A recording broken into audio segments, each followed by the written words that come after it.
Subscribe to our channel by clicking the subscribe button. Click the bell button and enjoy the latest uploads.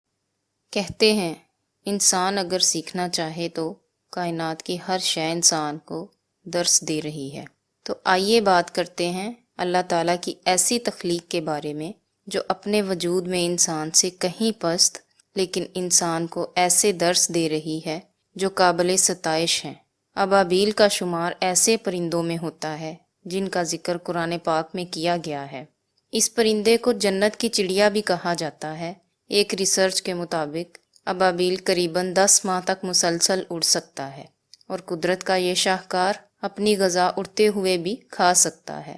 ابابیل اپنا گھونسلہ پانی کے قریب کسی برج کے نیچے یا کنویں میں بنانا پسند کرتا ہے۔ ان کے مٹی سے بنے ہوئے خوبصورت گھر دیکھنے والوں کے لیے ایک حسین منظر پیش کرتے ہیں۔ پرندوں کے بچے اپنی پہلی اڑان سے پہلے اپنے پنکھ پھڑ پھڑا کر کئی مرتبہ اڑنا سیکھتے ہیں، لیکن ابابیل کا گھونسلہ اتنا تنگ ہوتا ہے کہ اس کے بچے اپنے پر تک سیدھے نہیں کر سکتے۔ پانی کے اوپر بنے گھونسلے میں ان بچوں کے پاس صرف ایک چانس ہوتا ہے، یا تو وہ اڑ کر اس پار جا بیٹھیں یا نیچے بہتے پانی میں گر کر اپنی جان کی بازی ہار جائیں۔ لیکن آج تک ایسا بہت کم ہوا کہ کبھی ابابیل کا بچہ پانی میں گر کر مرا ہو۔ یہ کیسے ممکن ہے؟ جب ابابیل کے بچے بہت چھوٹے ہوتے ہیں تو یہ اپنے گھونسلے میں قریباً 20 سے 25 مرتبہ ایک دن میں آتا جاتا ہے، لیکن جب اس کے بچے اڑنے کی عمر میں پہنچتے ہیں تو یہ اپنی آمد و رفت 3 گنا بڑھا دیتا ہے۔ یوں یہ ایک دن میں 60 سے 70 مرتبہ اپنے گھونسلے میں آتا جاتا ہے۔ یہ اپنے بچوں کو اڑ کر دکھاتا ہے کہ اگر یہاں سے اڑ کر وہاں تک جانا ہو تو اس طرح جانا ہے۔ یہ آمد و رفت اس کے بچوں کی حوصلہ افزائی کرتی ہے۔ اس کا بچہ اپنے گھونسلے سے پہلی اڑان بھرتا ہے تو ایسے معلوم ہوتا ہے جیسے ہاتھ سے نکلا ہوا پتھر۔